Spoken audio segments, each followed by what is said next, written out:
سبحان الذي اسرى بعبده ليلا من المسجد الحرام الى المسجد الاقصى الذي باركنا حوله لنريه من آياتنا انه هو السميع البصير. صدق اللہ العظیم وصدق رسولہ النبی الکریم.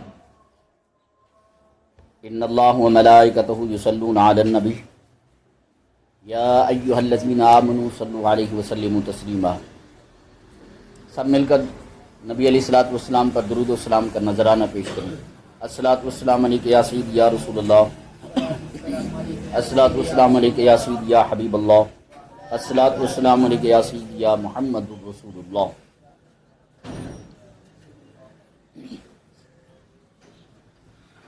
یہ مہینہ شب معراج کا ہے، یعنی معراج کا مہینہ ہے. اس میں ایک عظیم معجزے کی بات ہوئی ہے. یعنی سب سے بڑا معجزہ جو نبی علیہ الصلوۃ والسلام کے لیے ہے وہ قرآن ہے، سب سے بڑا معجزہ. اور اس کے بعد جو اللہ نے معجزہ دیا وہ معراج کی رات کو سیر کرانا، یہ بھی بہت بڑا، اس قرآن کے بعد ایک بڑا معجزہ ہے. رب تعالیٰ نے اس میں فرمایا سبحان، کہ پاک ہے، الذی وہ جو، اسرا سیر کرائی، جو لے گیا، اسرا جو لے گیا، بعبدہ اپنے بندے کو، اپنے بندہ خاص کو،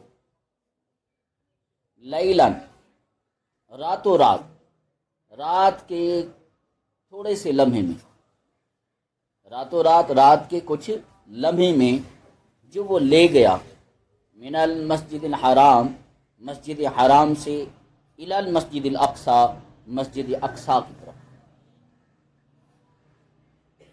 اور الذی بارکنا حولہ،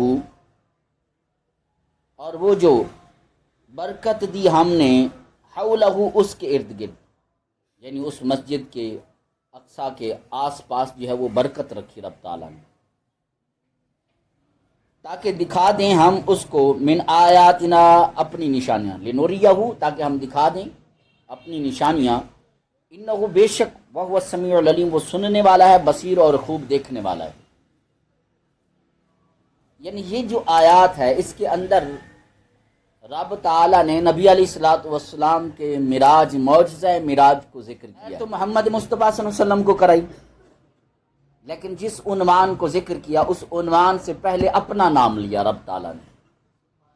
چاہیے یہ تھا کہ رب تعالیٰ محمد مصطفیٰ صلی اللہ علیہ وسلم کا ڈائریکٹ نام لیتا اور کہا جاتا کہ محمد مصطفیٰ صلی اللہ علیہ وسلم نے سیر کی، اسرا محمد، کہ محمد صلی اللہ علیہ وسلم نے سیر کی یا محمد صلی اللہ علیہ وسلم گئے. لیکن رب تعالیٰ نے اس سے پہلے کہا سبحان الذی اسرا، یعنی پاک ہے وہ ذات. پہلے اپنا نام ذکر کیا اور نام کے ساتھ اپنا وہ ایک صفت بیان کی، ایک وصف بیان کیا کہ جس کا معنی ہے ہر تنزیہ، یعنی ہر طرح سے تقدیس ہے، ہر طرح سے وہ پاک ہے. سبحان کا معنی ایک، اس کا جو معنی ہے تیزی کے ساتھ پانی میں تیرنا، اس کا ایک معنی یہ ہے. اور مجازن جو یہ جو سیارے چلتی ہیں آسمان پر، سورج اور چاند، یہ اپنے اپنے مدار میں چل رہے ہیں. سورہ یاسین میں کہا وَكُلٌّ فِي فَلَكٍ يَسْبَحُونَ، کہ ہر ایک چیز اپنے مدار میں چل رہی ہے، تیر رہی ہے. یعنی تیر رہی ہے مطلب وہ اپنے اپنے مدار میں اپنے وقت پر چل رہی ہے. ایک معنی اس کا، یعنی سبحان کا معنی تیزی سے پانی میں چلنے کے معنی میں ہے، سابحون سے. اور ایک معنی اس کا کہا تنزیہ، تسبیح، یعنی پاکی بیان کرنا. اگر پاکی بیان کرنے تو اس کا کیا مطلب ہوگا؟ اگر پاکی معنی لیں، یعنی مطلب یہ ہے کہ پاک ہے وہ ذات. حضرت طلحہ رضی اللہ تعالیٰ عنہ فرماتے ہیں کہ میں نے نبی علیہ الصلوۃ والسلام سے لفظ سبحان کی تفسیر پوچھی، اس کا کیا معنی ہے. آپ علیہ الصلوۃ والسلام نے فرمایا کہ ہر طرح سے، نبی علیہ الصلوۃ والسلام نے فرمایا کہ رب کی ذات ہر نقص، ہر عیب سے پاک ہے. اب یہاں یہ شروع میں کہنا کہ اللہ وہ ہر نقص اور عیب سے پاک ہے جو ذات اپنے بندہ خاص کو معراج کی طرف لے گئی، مسجد حرام سے مسجد اقصی کی طرف لے گئی. یعنی ہر اب اب یہاں یہ سوال یہ پیدا ہوتا ہے کہ یہ نقص اور عیب والا یہ لفظ کیوں ایڈ کیا شروع میں؟ اس کی وجہ یہ ہے کہ رب کو پتا تھا کہ قیامت تک کے لیے کہ لوگوں کے ہر چیز کا علم تھا کہ ضرور نبی علیہ الصلوۃ والسلام کو جب معراج کرائی جائے گی تو اعتراض کرنے والے اعتراض کریں گے، نقص نکالنے والے نقص نکالیں گے، عیب نکالنے والے عیب نکالیں گے، کمی بیان کرنے والے کمی بیان کریں گے۔ وہ کہیں گے یہ کیسے ہو سکتا ہے کہ رات کے ایک لمحے کے اندر نبی علیہ الصلوۃ والسلام کو جسم کے ساتھ یہاں فرش سے لے کر عرش تک لا مکان تک رب تعالیٰ کیسے لے گیا؟ یہ اعتراض وارد، جسم کو کیسے لے جایا جائے گا؟ ایک مجسمہ ہے، یہ اعتراض وارد ہوتا ہے کہ اعتراض کرنے والے اعتراض کریں گے، کیونکہ انسان کی عقل ناقص ہے، وہ سمجھنے سے قاصر ہے، وہ اپنی عقل کی جہاں تک اس کی عقل کی پرواز ہے وہاں تک سوچتا ہے۔ مجسمہ کا اوپر جانا یہ عقل سے ماورا ہے، آسمان کے نیچے تک تو سمجھ میں آتا ہے، آسمان سے بالا ہو کر کیسے جانا، یہ مجسمہ کا جانا یہ انسان کی عقل سے ماورا ہے، کہ اس لیے کہ انسان کے ذہن میں یہ نقص کا اعتراض وارد ہو سکتا ہے۔ تو کہنے کا مقصد یہ ہے جب انسان میں یہ اعتراض نقص کا آ سکتا ہے تو کہا یہ مت سمجھو کہ وہ محمد مصطفیٰ خود معراج پر گئے ہیں، لے جانے والا وہ ہے جو میں خود خدا ہوں، جو اس نقص سے پاک ہوں، یہ میری طاقت ہے، میں اپنی طاقت سے اس کو اوپر لے کر جا رہا ہوں، کہ اس میں میری طاقت شامل ہے۔ اگر پھر کوئی اعتراض کرے کہ اگر اس کا مطلب یہ کہ پھر کہے کوئی کہ معراج پر جانا یہ ناقص ہے، تو اس کا مطلب یہ ہے کہ رب کی قدرت پر اعتراض ہے، رب کے اندر نقص نکال رہے ہیں، رب کی قدرت کاملہ کے اندر عیب نکال رہے ہیں۔ رب تعالیٰ فرما رہا ہے کہ وہ اس عیب سے پاک ہے، وہ بالاتر ہے جو لے کر جا رہا ہے۔ یہ نقص آپ میں سے ہو سکتا ہے، انسانوں میں ہو سکتا ہے، لیکن رب کی طاقت میں نقص نہیں ہو سکتا، اس لیے فرمایا ہر نقص اور ہر عیب سے جو ذات پاک ہے وہی لے کر جا رہی ہے۔ یعنی اس لیے سبحان کا لفظ یہ شروع میں رکھا، یعنی ہر وہ ناممکن چیز کو رب ممکن بنا دیتا ہے۔ ناممکن تو انسان کے نزدیک ہے، ہم اپنی اصول اور رواج کے مطابق جو ناممکن ہے وہ رب کے نزدیک ناممکن نہیں ہے۔ میں مثال دیتا ہوں، میں صرف آج اس بات کو کروں گا کہ ناممکن کو رب کیسے ممکن بنا دیتا ہے۔ مثال کے طور پر حضرت آپ سورت مریم اٹھا کر دیکھیں، اس کا ترجمہ پڑھ کے دیکھیں، اور سورت آل عمران کے اندر بھی حضرت مریم علیہ السلام کا ذکر ہے۔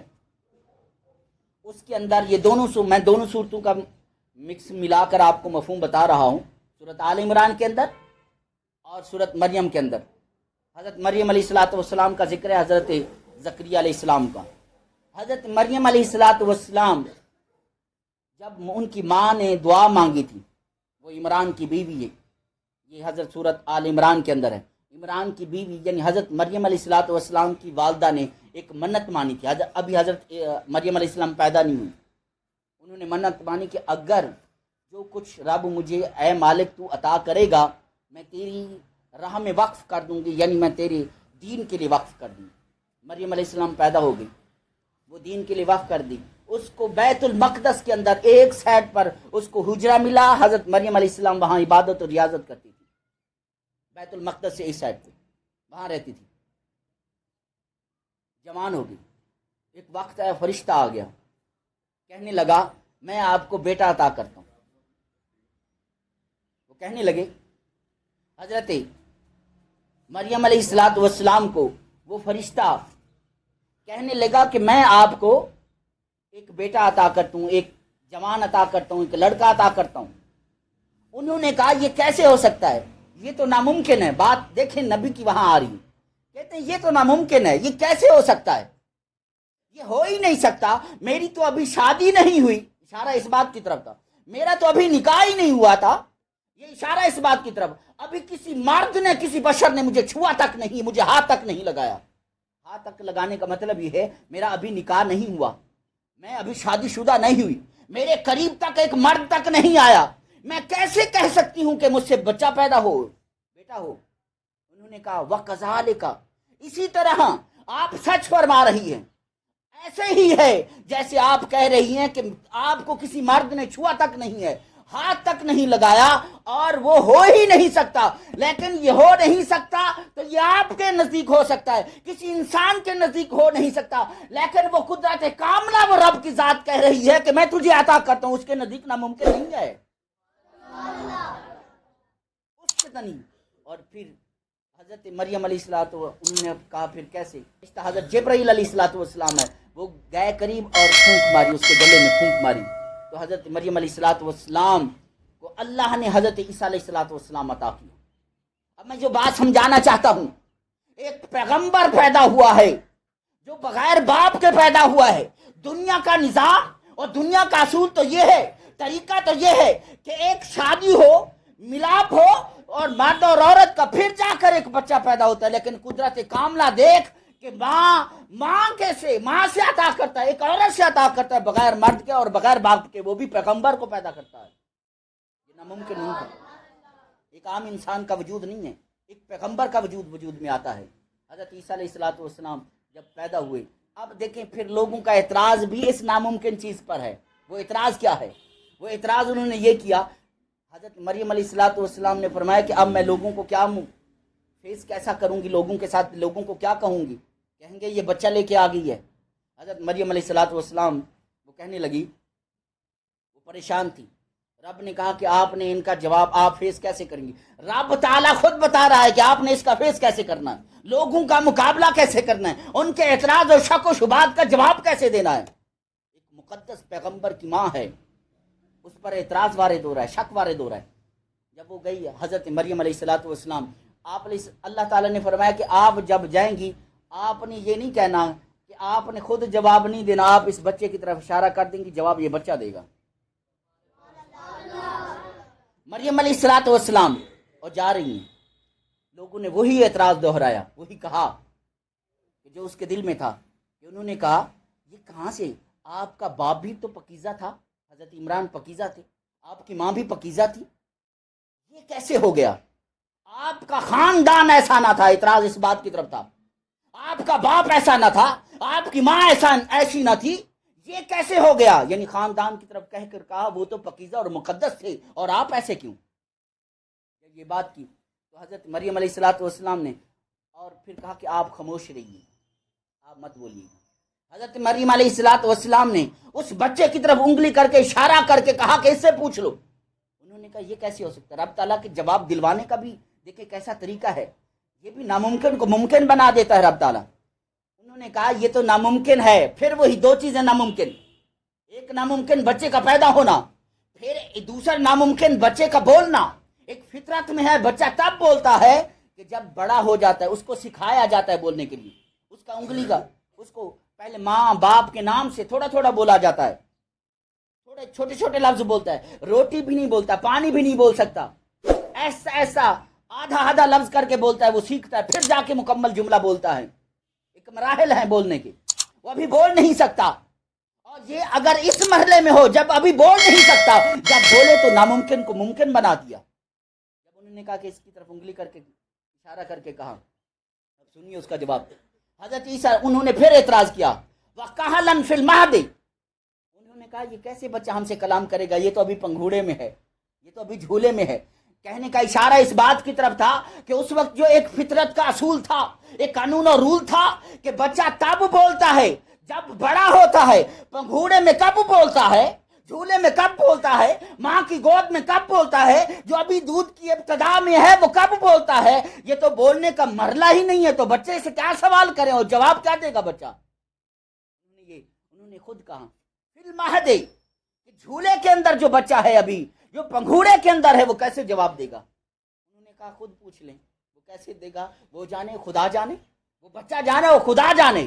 انہوں نے کہا، جب انہوں نے اشارہ کر کے کہا ہاں بچے اس کی طرف متوجہ ہوئے، تو آگے ان کا جواب سنیے، یہ قرآن کے الفاظ ہیں، سورۃ مریم کے الفاظ ہیں۔ اس نے کہا قال انی عبد اللہ، میں اللہ کا بندہ ہوں، اللہ نے مجھے کتاب عطا کی، میں نبی ہوں، مبارک ہوں، برکت والا ہوں۔ یہ جواب دیا، یہ کیا تھا؟ وہ ناممکن تھا، جو کام ناممکن تھا رب نے اس کو ممکن بنا دیا۔ اگر ایک اور مثال کوٹ کروں، بس میں اسی ناممکن کی دو مثالیں کوٹ کرنا چاہوں گا، اختتامی ایک مثال بتا۔ حضرت زکریا علیہ السلام اب ذرا غور سے بات سنیے گا. ایک وہ مرلہ ہے جو ابھی بچے کا ایک نظام ہے پیدا ہونے کے لیے, شادی اور بیاہ نکاح ایک نظام ہے, میاں بیوی کا ملاپ ایک نظام ہے. ایک وہ مرحلہ بھی آتا ہے جہاں انسان کی طاقت ناقص ہو جاتی ہے کہ انسان سے پیدائش, انسان میاں بیوی سے پیدائش کا سلسلہ ختم ہو جاتا ہے. ایک وہ مرحلہ بھی آتی ہے, وہ بھی ناممکن ہے. حضرت زکریا علیہ السلام نے دعا مانگی. مریم علیہ السلام وہ خالو تھے حضرت مریم علیہ السلام کے, زکریا علیہ السلام. وہ محراب میں جب جاتے, جس جگہ حضرت مریم علیہ السلام ہوتی, وہاں جب جاتے, وہاں کیا ہوتا, وہاں پھل دیکھتے. اور وہ جب پھل دیکھتے, ثمرات دیکھا, تو انہوں نے کہا یہ کہاں سے آ گیا, اے نما یہ کہاں سے آ گیا. انہوں نے کہا وہ رب نے عطا کیا. ایک تو بات یہ ہے کہ جہاں زکریا مریم علیہ السلام تھی وہ بے موسم پھل تھا, تو اس لیے سوال کیا کہ یہ بے موسم پھل یہ کہاں سے آ گیا. فار ایگزامپل, آم کا موسم ہے, کوئی دوسرے پھل کا نہیں ہے. ابھی تربوز نہیں ہے, خربوزہ نہیں ہے. ابھی اگر تربوز اور خربوزہ کہیں آپ دیکھیں گے تو آپ کہیں گے کہ موسم ہی نہیں ہے, تو کیسے آ گیا. آم کا بھی موسم نہیں ہے. ابھی آم دیکھیں گے تو حیران ہوں گے یہ کیسے آ گیا, یہ مون مارکیٹ کے اندر آم کہاں سے آ گیا. سیزن ہی نہیں ہے, موسم ہی نہیں ہے, یہ کہاں سے آ گیا. سوال وارد ہوتا ہے. مریم علیہ السلام کو یہ سوال کیا انہوں نے, حضرت زکریا علیہ السلام. حضرت زکریا علیہ السلام کو جب جواب ملا یہ رب کی طرف سے آیا, پھر ان کے دل میں خیال آیا کہ رب اگر مریم علیہ السلام جہاں عبادت کرتی ہے بے موسم پھل دے سکتا ہے, ہم اگرچہ 60, 80 اور 90 سال کی دہائی کے اندر پہنچ گئے ہیں, بوڑھے ہیں, ہمارے سے اگر طاقت نہیں ہے تو بچہ پیدا ہونے کی, رب بغیر موسم کے یہ بھی پھل عطا کر سکتا ہے. انہوں نے وہیں کھڑے ہو کے دعا مانگی تھی. اے مریم علیہ السلام وہاں اسی مقام پر کھڑے ہو کے کہا یا اللہ اگر تم مریم علیہ السلام کو بغیر موسم کے پھل عطا کر سکتا ہے تو مالک مجھے بھی ایک وارث عطا کر. ان کے دل میں تھا کہ ہو سکتا ہے میرا کوئی وارث نہ ہوا, میری نبوت اور علم کا سلسلہ کہیں میری جاہل قوم میں نہ چلا جائے. انہوں نے کہا مالک وہ مجھے ایک وارث عطا کر, اگرچہ, اور یہ بھی ساتھ کہا کہ میں بوڑھا ہوں, یہ بھی ساتھ کہا کہ میری ہڈیاں ناقص ہو چکی ہیں, یہ بھی کہا میری بیوی بانجھ ہو چکی ہے, بچہ پیدا ہونے کا امکان نہیں ہے, لیکن مالک جو تو دعا کرتا میں کرتا ہوں تو عطا کرتا ہے. جب یہ کہا تو رب تعالیٰ نے فرمایا ہاں اے زکریا علیہ السلام ہم آپ کو یحییٰ علیہ السلام بیٹا عطا کرتے ہیں. یعنی یہ وہ ناممکن تھا, یعنی رب نے اگر جو ناممکن کو ممکن بنا دیتا ہے.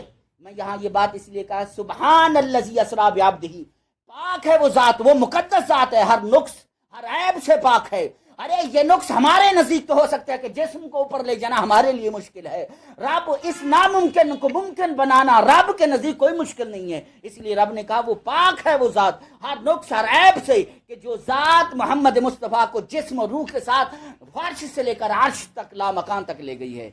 لے جانے والی خدا خود خدا کی ذات ہے. والسلام. سبسکرائب کریں, لائک کریں اور شیئر کریں تاکہ آنے والی ہر ویڈیو آپ تک پہنچ سکے. والسلام.